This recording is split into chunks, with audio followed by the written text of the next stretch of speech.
Hey guys, welcome back to another Trade Genius podcast. Philip here with Bob Kudla. As always, we got a really important one when it comes to housing. Do not buy into this market yet. We got a lot of pain ahead of us. Bob's going to tell you why this is going to be way worse than what happened in '08 and '09. So stay tuned for this one. You're not going to want to miss it.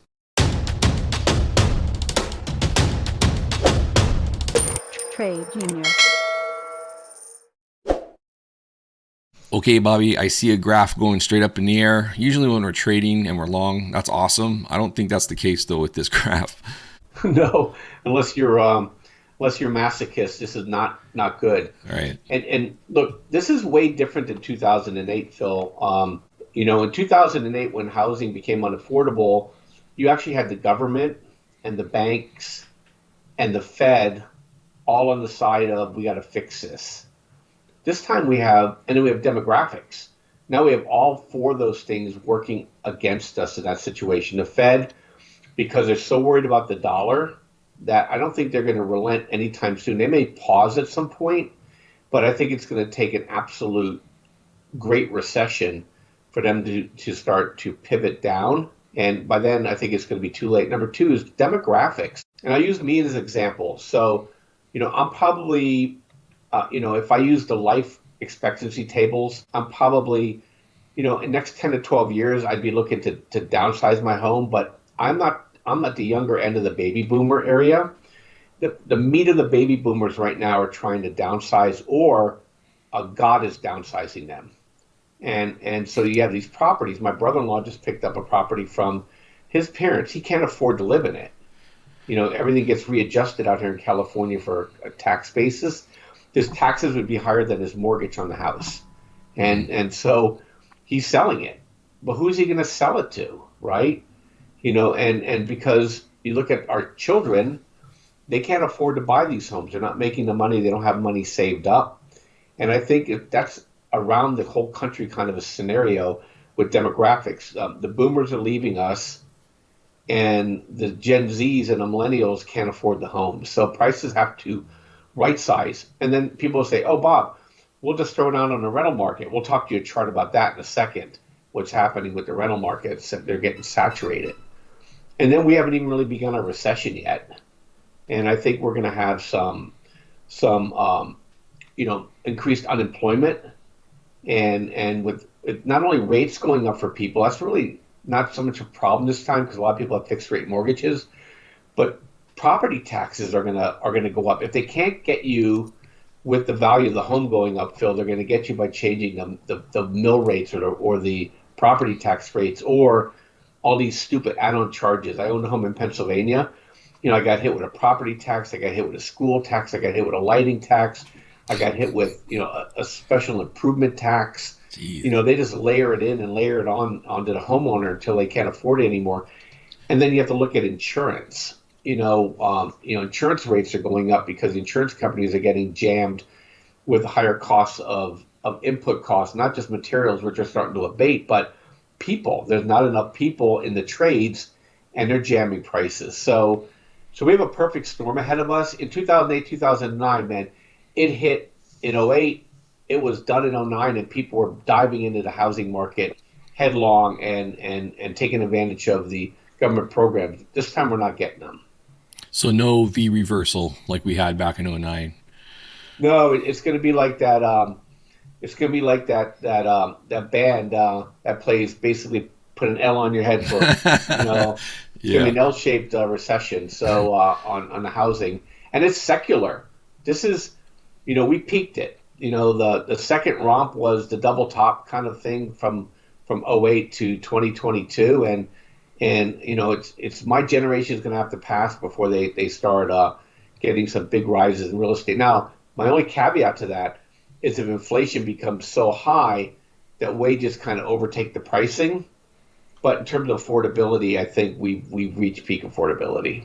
Yeah, this is horrible. I mean, this graph is just absolutely horrible. The ratio, basically how expensive it is to pay for mortgages and 7%. And, if we're going to see what the language coming from Powell is this week on the latest FOMC rate announcement on Wednesday. But if he continues to be hawkish, then you need to expect those mortgage rates to continue to have upward pressure, which is going to make, and that's the Fed is actively trying to cool this market off. They want to cool the housing market off. They want to cool the labor market off. One thing, Bob, too, going to the speculative part of the market, and I remember we talked about in the trading room a little bit a while back, where it was like, okay, well, where's the sell pressure going to come from? Because if everyone's locked in, 3-4% rates, they don't have to sell, which I agree with. But I think we're underestimating, or could be misjudging, how big the speculative housing market was. In other words, it's not how many homes are not primary residence and they're secondary speculative residences or properties, I should say, that are being used for things like short-term vacation rentals.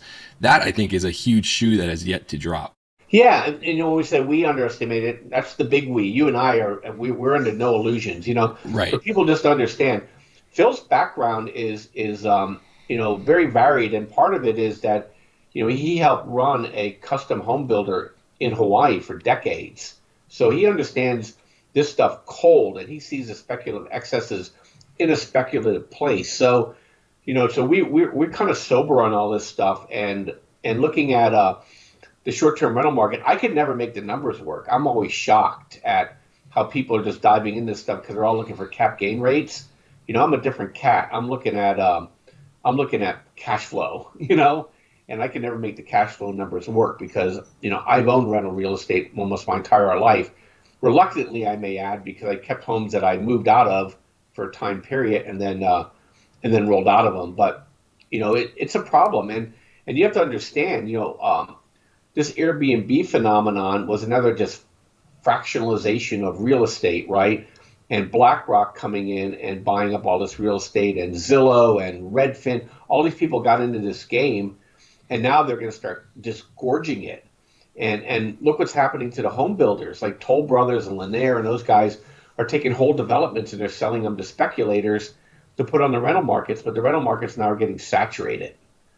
And what happens is when it gets saturated, rents go down. When rents go down, everybody has to remodel their cost structure, right? Mm-hmm. And then it starts to snowball. And what these Airbnb guys can't get rentals for the price, because they charge all these goofy ass fees on top of rentals, and people are going to look for better deals. Well, they're going to start getting foreclosed, and I think that's where we watch the pain, Phil.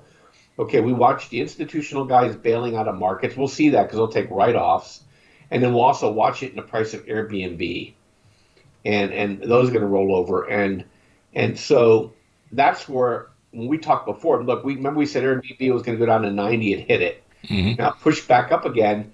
The next time we get a rollover on that 4 hour of our algorithm, Phil, I think we buy puts again out another 3 months. And I bet then we're going to hit that number we did when we were showing those fib lines down in the 60s for Airbnb. Yep. So this guys, this isn't going to be a 1 year thing. This is going to be multi-year. It's going to be insidious. It's going to wear you out. And with rental real estate, I've been begging people, stock market, look, if I'm wrong, I'm out tomorrow, okay? Real estate, if you're wrong, you're marrying it, okay? And that's why I'm always reluctant. You have to have the perfect setup to get in rental real estate, or you have to have a super long horizon. You're talking 10, 15, 20-year horizon, and it's something that you like to do, and it's something you want to build wealth on over time. But for most people that can afford rental real estate, they're looking to get rid of their rental real estate, not buy more of it. So I'll give you the last word on that, Phil. I just think that the amount of rentals that are coming online, and like this Wall Street article brought out, it's not because the renters have disappeared. People aren't seeing bookings because of just the sheer amount of available rentals that there are. It's now outpacing the demand. So I think what I firmly believe that we're going to see over the next 6 months, we're going to see people that are going to have to start ditching their speculative properties. I'm already seeing some markets that I watch. I'm already seeing like very large reductions starting to take place. Even I'm seeing foreclosures pop up, which just didn't see that at all in the last 24 months. And so I think you're seeing the very tip of that iceberg. And I think you're dead on. I think the housing market's going to be in for some long-term pain. And if you're looking to get something thinking that you missed the boat or you're never going to get back into this market, I think you might see something like what happened with Bitcoin. People thought 60,000 Bitcoin, never going to get a Bitcoin. And now here it comes down. You'll have an opportunity to get back into this market. I just wouldn't be too quick to dive back into it. but I think you're going to have an opportunity, and I don't think you missed the boat. I think this was just one gigantic Eiffel Tower bubble, tulip bubble, fed by the Fed's panic over COVID, and we're all getting basically back to reality now and back to pre-COVID valuations. Yeah, totally agree, Phil. Awesome. Well, Bob, thanks again. That chart there on that ratio, as far as how expensive it is to pay a mortgage now, is outrageous. Thank you for bringing that up.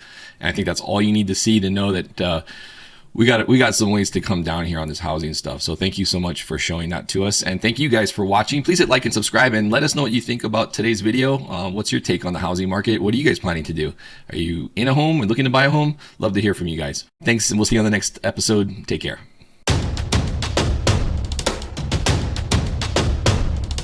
Trade Genius.